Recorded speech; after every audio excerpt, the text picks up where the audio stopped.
Et coucou, bienvenue dans cette nouvelle vidéo, je suis Luce, vous êtes sur ma chaîne YouTube, coucou Luce. Vous pouvez aussi me retrouver sur Instagram, sur le compte du même nom, coucou.luce cette fois. On se retrouve pour un vlog couture. On va parler principalement couture de la maille, enfin essentiellement en fait, de la couture de la maille et je vais notamment vous donner mes petites astuces, mes petits conseils, mes petites connaissances sans prétention aucune sur la couture de la maille et je vais utiliser ma nouvelle machine. J'ai acheté une recouvreuse qui est ici. Il s'agit de la Cover Stitch 1 Baby Lock que j'ai acheté d'occasion. Je vous en dirai, je pense, un mot un petit peu plus loin dans la vidéo. Et le but aujourd'hui, c'est plutôt de vous présenter les projets pour coudre deux hauts et un pantalon de jogging. Je vous présente les projets tout de suite.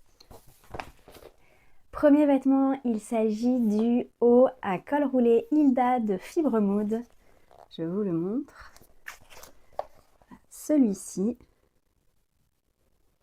Donc c'est un niveau plutôt accessible, c'est un haut très simple. Il s'agit de ce Fibre Mood, c'est le Fibre Mood spécial numéro 3.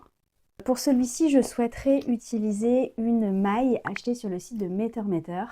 Une maille à rayures crème, jaune et mauve. J'ai vraiment très envie de me faire ce petit haut.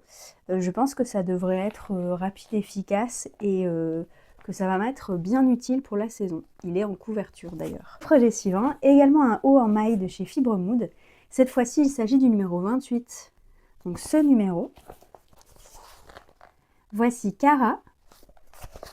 Donc on est là aussi sur un top en maille manche longue, sauf que cette fois-ci on n'est pas sur un haut près du corps, on est au contraire sur un haut boxy, c'est-à-dire un corps droit très large, mais des manches resserrées avec des épaules tombantes.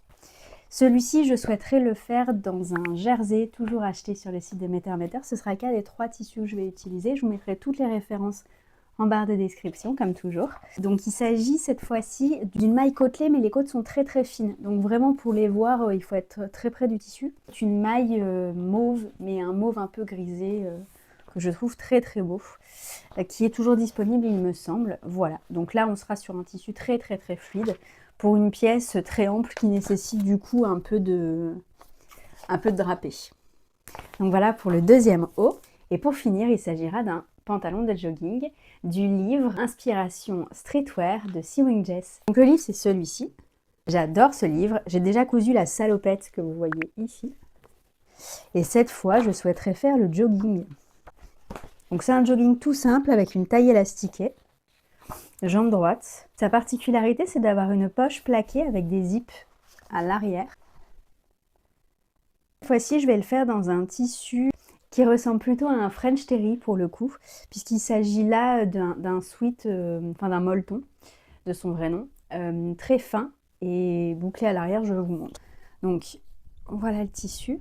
Donc pareil, on est sur quelque chose d'assez mou, d'assez léger. L'idée, c'est vraiment de terminer l'hiver avec ces vêtements-là et d'enchaîner sur le printemps. À l'arrière, c'est comme ceci. Donc voilà, vous avez un peu l'idée pour les couleurs, pour les matières et surtout pour les projets. Il faut dire quand même un petit mot sur ce livre. Donc vous trouverez des livres inspirés du streetwear avec notamment des joggings, un kimono, une veste de baseball, une salopette, un hoodie qui est magnifique, je vous le montre, que j'ai très envie de faire. Celui-ci, je trouve trop beau. Sa particularité, c'est qu'il n'est pas genré, c'est-à-dire que qu'importe votre genre, qu'importe votre corps, qu'importe, on s'en fiche. Et vous avez une présentation que j'adore. Avant chaque vêtement, vous avez son histoire. Et notamment son histoire politique. Par exemple avec le t-shirt. Donc voilà pour ce livre que j'adore et que je suis très contente de réutiliser. Moi je vais gentiment couper mes tissus, je ne sais pas exactement le rythme, je vais avancer, mais voilà, on lance officiellement ce vlog et j'ai très hâte de commencer. On se retrouve aujourd'hui, nous sommes le vendredi 31 janvier il me semble, donc à peu près une semaine plus tard. Vous l'entendrez peut-être encore un peu, j'ai été malade, donc j'ai pas avancé aussi vite que ce que j'espérais. Cela dit, j'ai quand même réussi à couper mes 3 projets. On va faire ce que j'avais prévu, c'est-à-dire faire d'abord tous les assemblages à la surfileuse. Comme vous voyez ici, elle est enfilée, donc on va pouvoir enchaîner.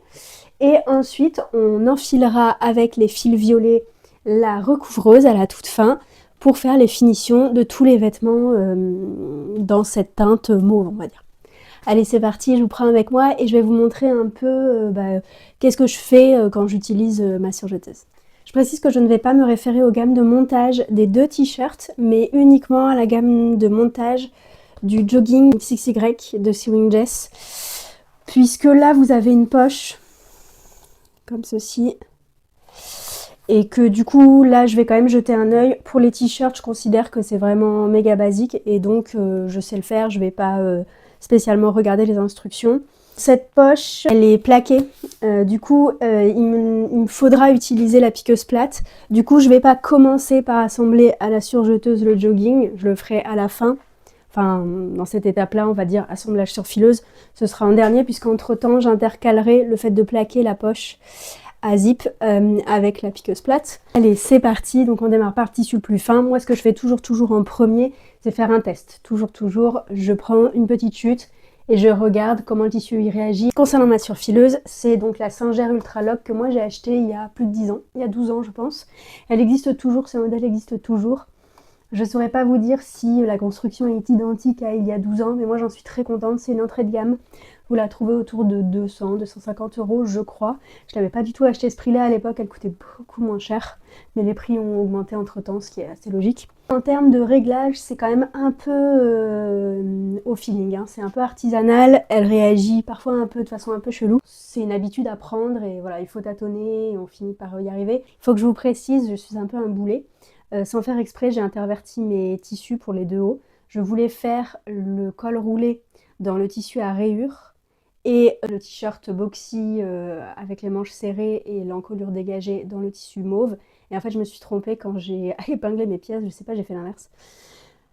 Tant pis, j'étais un peu déçue sur le coup et en fait, je me demande si ce sera pas des pièces plus simples à porter pour moi dans ce sens-là.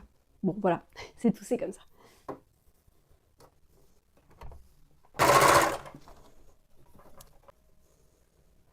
Je vous avoue, moi, j'ai pas une machine haut de gamme, donc je cherche pas la perfection dans mes surjets. Je sais que je ne l'obtiendrai pas. Voilà, soyons clairs. Ok, je vais juste encore desserrer celui-ci puisque moi je sens qu'il y a encore une petite tension trop importante. Je vérifie de l'autre côté qu'on voit pas trop mes fils. Et sinon, eh ben, on est bien. Donc là, on va démarrer par assembler les épaules, parce que c'est un t-shirt, on commence toujours par l'assemblage des épaules. Petite astuce, moi j'utilise des petites bandes du même tissu pour venir renforcer un peu l'épaule. Vous pouvez utiliser de la laminette pour ça. Moi je le fais pas parce que ça nécessite d'avoir de la mercerie en plus et je trouve pas ça très agréable au niveau de la couture. Alors ça s'adoucit avec le temps, mais pour l'avoir déjà fait, je trouve qu'on sent un peu le plastique, donc je suis pas très fan. Donc moi j'utilise toujours cette petite méthode. Ça prend 3 secondes à rajouter, c'est vraiment rien et ça renforce vraiment l'épaule. Ça rend votre t-shirt un peu plus durable. Donc endroit contre endroit, mes deux éléments, mes 2 épaules. Et moi je viens rajouter, hop là, cette petite bande qui n'a pas besoin d'être parfaite. De toute façon, ce qui dépasse sera potentiellement découpé. Je mets pas d'épingle sur ce genre de pièces pour éviter d'abîmer mon couteau. Et puis aussi parce que je trouve que la manipulation est plus simple s'il n'y a pas d'épingle.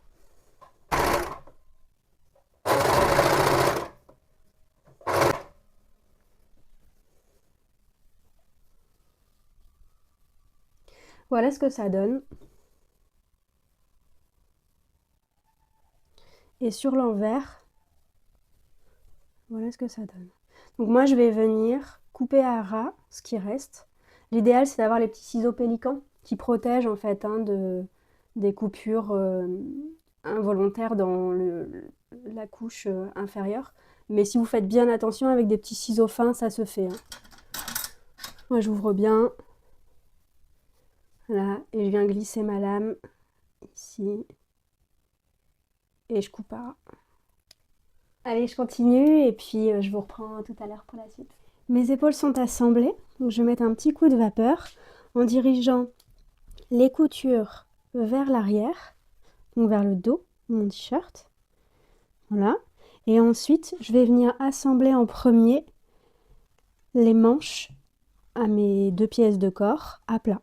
Et ensuite, on fermera le côté de la manche et du corps en une seule fois. On posera le col et c'est fini. Sur les manches, j'épingle un tout petit peu, mais uniquement au niveau de mes repères et du début et de la fin de mes pièces. Donc là, mon cran. Normalement, sur de la maille, vous n'avez jamais d'embut sur les têtes de manche. Voilà. Donc, voilà, ce repère-là, je ne vais pas l'épingler puisque là, vraiment, on voit bien, il n'y a pas d'embut du tout. Faudra pas oublier d'enlever les épingles au moment de l'assemblage puisque sinon le couteau va casser dessus. Je vous retrouve quelques jours plus tard, j'ai fini d'assembler les pièces principales de mes 2 t-shirts. Je vais vous les montrer portés. Il va manquer la bande d'encolure sur celui-ci. Pareil, le col roulé sur celui-ci. Alors j'avais fait un premier test qui ne me satisfaisait pas. Donc je vais recommencer, je vais recouper une bande plus haute. J'avais testé de faire un col roulé moins haut parce que je le trouvais très très haut sur le modèle. Et en fait, comme l'encolure est bien large, je pense que ce sera plus joli s'il est quand même très très haut et qu'il plisse comme sur les photos du modèle. Bon, là j'ai fait les assemblages directement. Je ne vous ai pas montré l'assemblage de ce t-shirt là. Par contre, je vais vous montrer comment je pose mes bandes d'encolure. Et je vais vous montrer comment j'arrête mes surjets.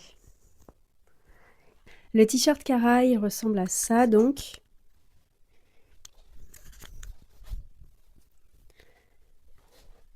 J'ai sous-taillé mais on est quand même très ample, c'est assez impressionnant mais j'aime beaucoup le rendu.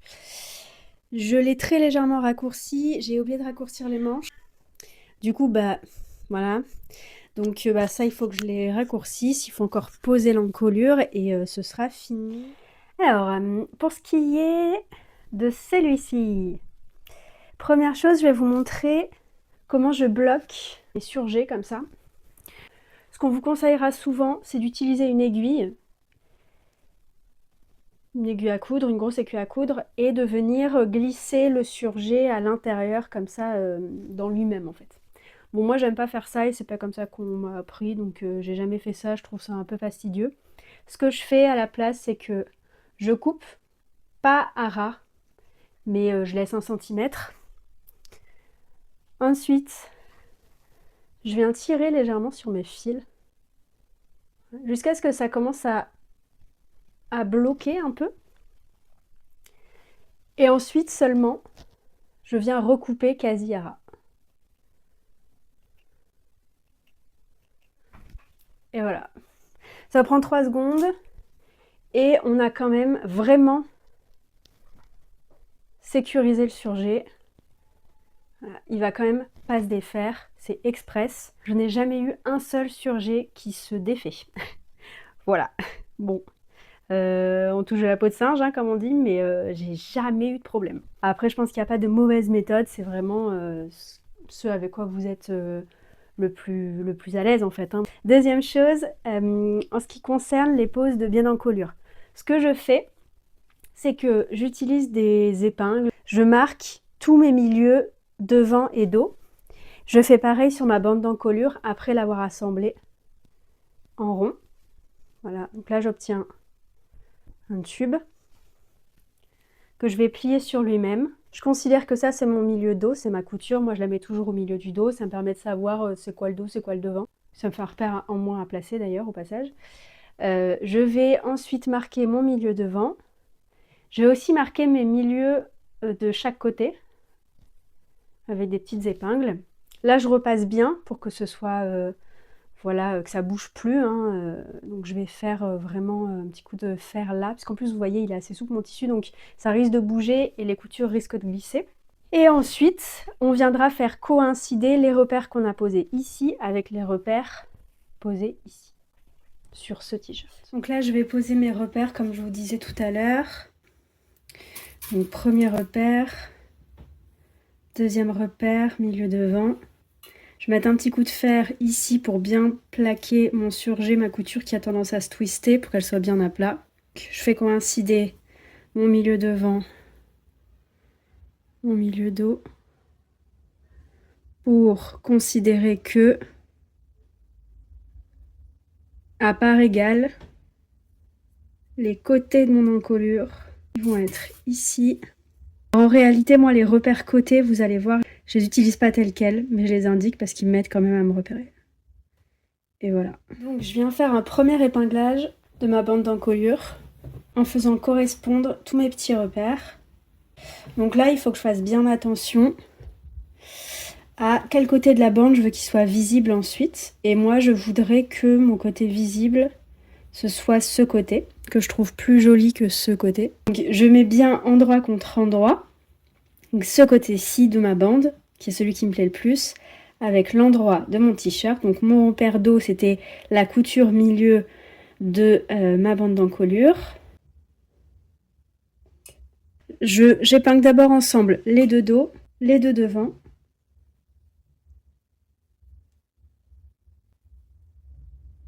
Hop. Et ensuite, comme je vous disais, j'ai mis des repères pour les côtés. Sauf qu'en fait, on observe que mon encolure devant, elle est plus profonde que mon encolure dos. Donc évidemment, ça va pas aller. Si jamais je faisais coïncider le repère côté de ma bande d'encolure avec le côté de mon épaule, ben en fait, j'aurais moins de bande d'encolure sur l'avant que sur l'arrière. Donc ce que je fais, c'est que je décale très légèrement. Voilà, j'évalue à peu près comme ceci. Et je vérifie. Voilà, ça m'a l'air pas trop mal. Et par contre, ce qui est important, c'est de le faire de façon symétrique pour chaque épaule. Hop. Ce qu'on veut, c'est quand même qu'il y ait un peu plus de bande d'encolure sur l'avant, mais pas trop non plus pour qu'elle se plaque bien ensuite au corps. Là, on voit, c'est pas mal. Je vais devoir pas mal tirer quand même sur ma bande. J'ai respecté ce qui était indiqué dans le patron. Je pense que j'avais à peu près la bonne élasticité. Et là, c'est pas mal. Je fais pareil. Je regarde combien j'avais d'écart entre mon repère d'épaule et ma couture côté de mon épaule. Et je vais faire pareil en symétrie de l'autre côté. Vous pouvez faire des petits calculs, vous pouvez faire des choses un peu plus précises. Perso, je trouve que c'est un peu long et fastidieux à faire et en fait au final, j'ai pas de meilleur résultat que si je le fais au feeling. Du coup, perso, je le fais au feeling, mais en respectant un peu cette règle, quoi. Je mets pas plus d'épingles que ça, puisqu'ensuite j'ai besoin d'avoir un peu de souplesse pour pouvoir gérer à la main ma tension de ma bande d'encolure. Donc je m'installe bien. J'essaye de bien faire coïncider tous mes bords de pièce. On n'hésite pas à prendre son temps et à le faire en plusieurs fois. On peut faire des pauses au milieu d'une couture, c'est pas bien grave. Donc là, en fait, j'étends bien ma bande. Hop là. Je profite, hein, j'ai de l'espace, je le fais. Et je fais bien coïncider. Je vérifie qu'il n'y a rien, hop là, qui est pris en dessous. Vous pouvez enlever cette partie-là, souvent elle est amovible. Moi, je l'enlève pas. Parce que l'encolure là est très large. Je sais pas, ça me gêne pas trop. C'est vraiment une question de préférence. On est sur la deuxième moitié de l'encolure. Même chose, je tire bien, je fais coïncider. Je tire pas plus pour autant que la longueur de ma pièce devant. Hein. C'est vraiment ma bande d'encolure sur laquelle je tire. Là, on arrive à la fin. Donc techniquement, on devrait être bien. On check, est-ce qu'on est bien? Oui, on est bien. J'espère que ça va le faire. Et là, bon bah, je viens repasser par-dessus. Hein.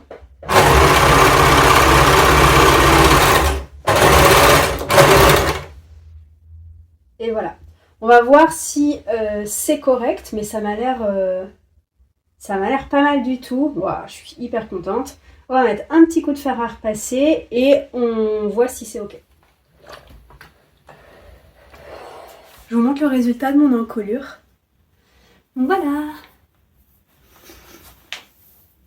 Je suis hyper contente du résultat. Je trouve qu'elle se place vraiment bien. Et j'aime bien la façon dont j'ai placé ma pièce quand j'ai découpé. Au final, ça rend bien. Le fait d'avoir le petit liseré jaune là, je trouve ça hyper joli. Pour les manches, comme j'ai beaucoup de longueur, si je n'avais pas la recouvreuse, ce que j'aurais fait, ce sont des ourlets japonais. Et l'ourlet japonais, je vais vous le montrer comme ça, le principe, c'est que vous venez faire un jeu de pliage avec votre manche pour avoir une finition assez propre. C'est-à-dire que vous venez, bon pas sur vous hein, bien sûr, mais vous venez faire un premier revers, endroit contre endroit. Et ensuite, vous allez venir replier comme ceci. Hop là. Et c'est ici que vous allez surjeter. Vous avez surjeté ici. Quand vous allez déplier, ça va vous donner ceci. Comme si vous aviez fait une bande rapportée, sauf que là, c'était dans la continuité de la manche. Ça, c'est ma finition préférée, rapide, efficace. Vraiment, j'aime trop cette finition à la surjeteuse. Mais là, je vais utiliser la recouvreuse. Donc ça y est, j'ai fait l'assemblage du col. Bon, je suis toujours pas satisfaite. Et là, vous voyez bien que c'est vraiment grand au niveau des épaules. Comme je suis moyennement satisfaite du résultat général, je ne vais pas m'amuser à défaire et à remonter les épaules. Ouais, pas très contente. Je sais pas, je trouve que là, ça remonte trop. Donc c'est pile ce que j'ai testé sur les cols roulés. Ici, ça vient me plaquer contre la glotte, je déteste. Et derrière, ça fait cette espèce de pli un peu disgracieux. Bon, autant vous dire que je suis pas fan. Là, je l'ai plié vers l'intérieur, puisque plié vers l'extérieur, c'est encore pire. Donc, techniquement, vous n'êtes pas censé le replier. Voilà, sur les photos, il est porté un peu comme ça. Mais je trouve pas ça fou. Si je le replie sur lui-même, je sais pas, je trouve pas ça zinzin non plus. Pour moi, c'est un non, ce patron. Après, je porterai le t-shirt, hein, je me connais. Je suis tellement en déj, de toute façon, t-shirt tout le temps. Et du coup, je suis très contente d'avoir fait cette erreur d'association patron-tissu, puisque, en fait, l'autre, il est super. Et j'aurais été hyper déçue de faire le col roulé et de pas être contente du col roulé dans mon autre tissu trop beau à rayures. Donc vraiment, ça tombe bien au final. Cela dit, voilà, là je suis dedans, je suis bien. Enfin, je sais que je le porterai, hein, machin. Bon, voilà, ce sera pas la pièce waouh des trois, mais... Du coup, pour la poche du jogging, j'ai décidé de faire avec ce que j'avais dans mes affaires. Et donc, ça donnera ça. J'avoue, je trouve ça assez rigolo. C'est des zips contrastants aussi dans le patron et je sais que ça m'empêchera pas de l'associer avec d'autres couleurs puisque le noir et le vert c'est essentiellement les couleurs que je porte en fait, donc tout va bien.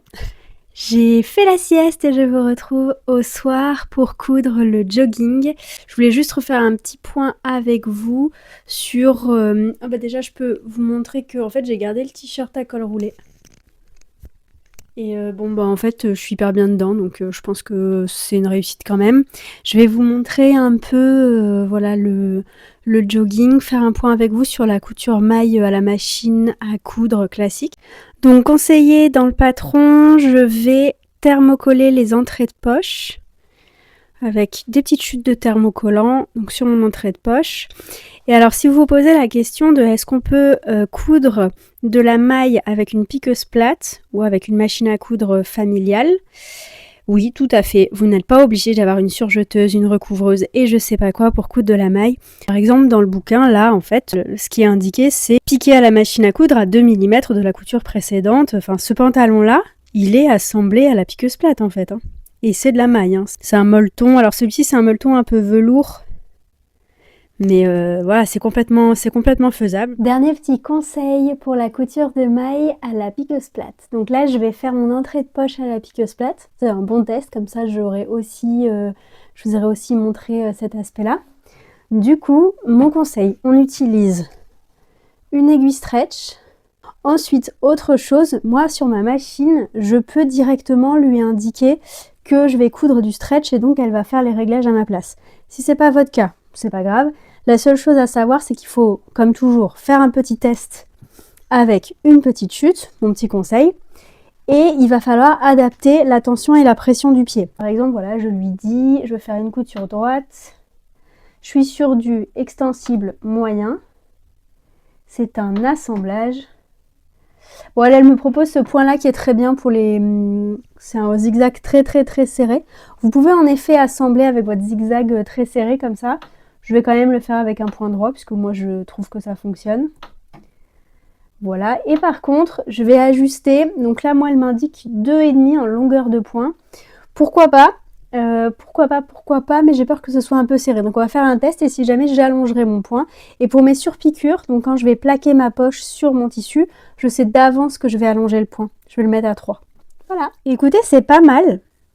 C'est pas mal du tout.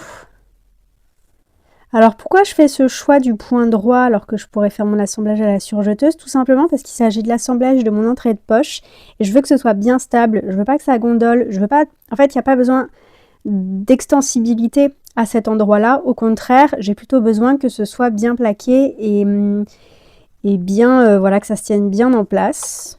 Ça n'empêche que on respecte toujours quand même un peu l'extensibilité du tissu. Et puis c'est bon. On se retrouve une semaine plus tard. Plus d'une semaine plus tard. C'est dingue cette affaire. Ça va beaucoup mieux. J'ai été fort malade. Donc je n'ai absolument rien fait pendant une semaine. Je commence à retrouver ma voix et mes bronches. Et voilà, je commence à pouvoir respirer de nouveau. J'ai à l'instant cousu le pantalon de jogging. Voilà, donc la poche, je suis pas mécontente. Alors il va être très large, je pense que j'aurais pu le faire une taille en dessous au niveau de la taille, mais pas forcément au niveau des jambes, et encore que si j'aurais pu le sous-tailler. Je l'ai pas sous-taillé, j'avais peur de me retrouver avec un jogging trop petit. La matière est quand même un peu fine et molle peut-être pour le modèle. Et encore que, bon, je verrai bien à l'usage s'il me tient quand même un minimum, ou s'il devient tout mou et flasque. Donc là, on va juste assembler la ceinture et comme je vous disais, j'avais une hésitation pour les jambes, mais je pense qu'en effet, je vais poser un élastique au niveau des chevilles. Et du coup, ce sera bon. Donc, je vais le terminer. Et ensuite, on passera à toutes les finitions. Et là, du coup, ce sera le moment fun avec la recouvreuse. J'ai si hâte. J'ai l'impression que ces 3 projets deviennent interminables. Mais bon, voilà, c'est l'hiver, on est obligé d'être au ralenti, en fait, finalement, sur ces périodes-là. Et chaque année, j'oublie.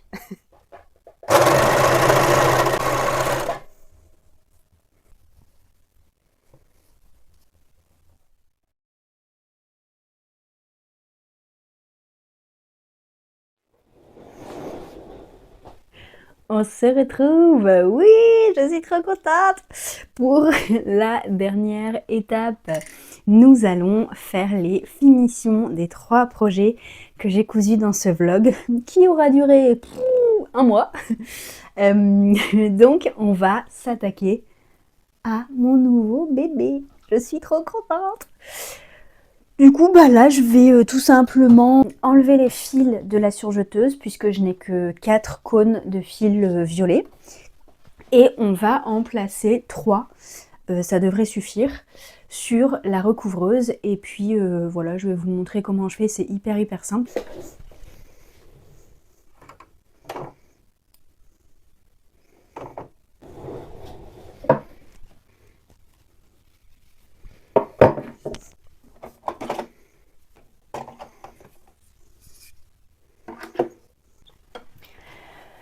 Pour vous parler un peu de la machine, j'ai choisi la Cover Stitch 1, ce qui est une Baby Lock.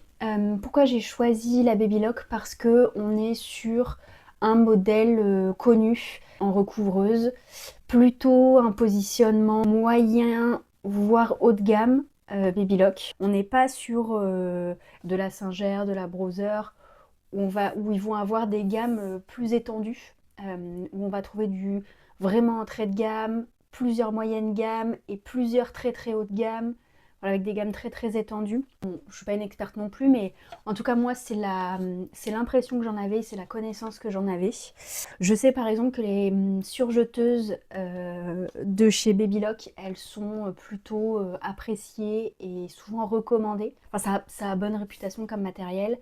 On est sur un positionnement, bon, il faut mettre un bon 1200 € pour une Cover Stitch Baby Lock 1. Je ne les avais pas. Du coup, j'ai choisi de l'occasion, mais du comme neuf. Quand je l'ai achetée, elle était encore sous garantie 2 mois, ce qui me laissait quand même un peu le temps de voir. Pour le coup, c'est une machine qui n'avait quasiment pas servi, je pense, voire qui n'avait jamais servi, mais je peux pas être sûre. Tout était toujours emballé avec beaucoup de soin. Ça avait été déballé une première fois, mais ça avait été réemballé avec beaucoup de soin. Il y avait 0 poussière nulle part, à aucun endroit de la machine. Dedans, Elle était impeccable. Enfin, vraiment, on était sur une machine quasi neuve. Et c'est une machine qui a été achetée en 2019, donc je suppose pendant le Covid, et qui du coup n'a pas tant servi que ça au final. Voilà, peut-être la personne finalement s'est rendue compte qu'elle n'avait plus le temps passé le temps du Covid et des confinements. D'ailleurs, c'était une bonne expérience. La personne était très sympathique. J'ai posé des questions, j'ai eu mes réponses toujours très rapidement. La personne m'avait mis des fils mousse avec, m'avait proposé, j'avais dit oui, me les avait mis gracieusement. Enfin, je pense que ça peut être intéressant de passer par l'occasion, si vous vous sentez de le faire, sur ce genre de produit, en étant évidemment très prudent. Bon, pour l'instant, je suis ravie, ravie, ravie. Ça fait du coup depuis décembre que je l'ai acheté, je l'ai mis en route 4 fois, je pense. Et donc là, ce sera la 5e à peu près. Que dire d'autre? J'avais un a priori négatif sur tous les systèmes de boucleurs qui sont inhérents aux recouvreuses et qui différencient, il me semble, les surjeteuses des recouvreuses. Et du coup, je voulais absolument aussi une cover stitch pour avoir l'enfilage à air que vous voyez ici. Et je vais rapprocher la caméra pour l'enfilage. Comme sur les surjeteuses, vous avez du coup le petit schéma qui vous dit à quoi correspond quoi. Les couleurs sont un peu passées sur la machine, mais bon, c'est pas dur de, voilà, de se dire que le point jaune, point jaune, point jaune, ça va là. Bon, celui-ci il a jauni, mais il est rose, je pense, à la base. Donc du coup, techniquement, ça fait ceci. Voilà. Hop, hop.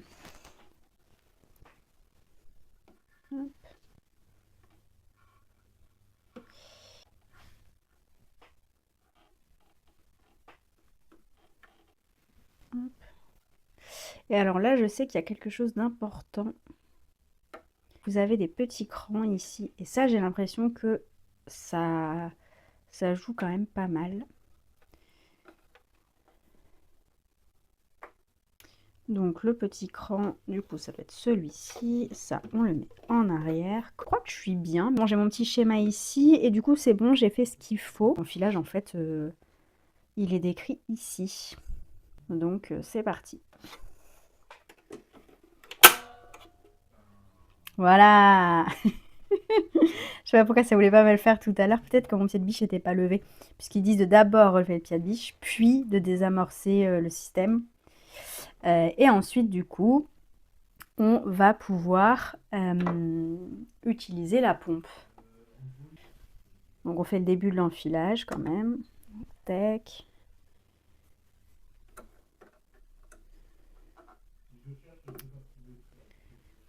Et là, on vous fournit un petit outil parce que c'est pas forcément évident de vraiment bien le mettre à l'intérieur du petit trou. Ma foi, ça m'a l'air pas mal.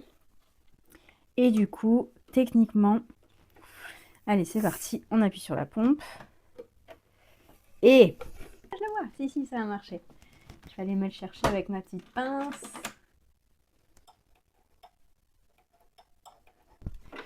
Bon, je sais pas du tout si j'ai fait n'importe quoi ou pas. Je sais qu'il faut réamorcer ici, détacher le système d'enfilage. Voilà, hop. On baisse le pied.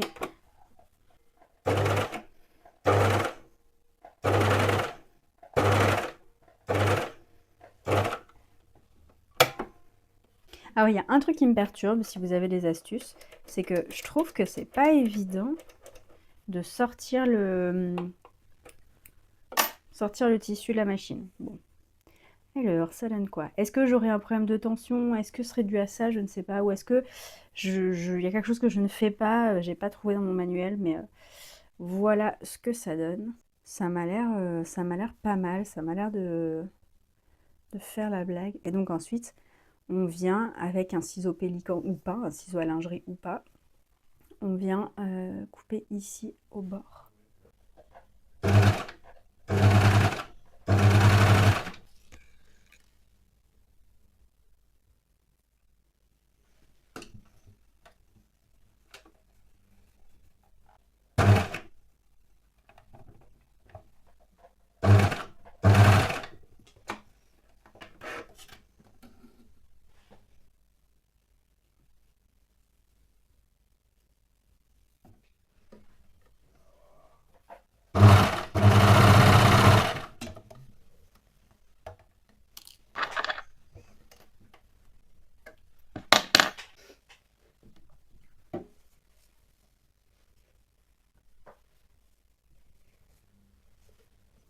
On se retrouve pour faire un petit point. Je viens de terminer les 3 vêtements de ce vlog. Je vais essayer de faire étape par étape. Est-ce que je suis contente des patrons? Donc c'était des patrons que je n'avais jamais cousus, ça vaut pour les 3. Très contente du patron de jogging de Sewing Jess, mais la prochaine fois une taille en dessous ce serait mieux.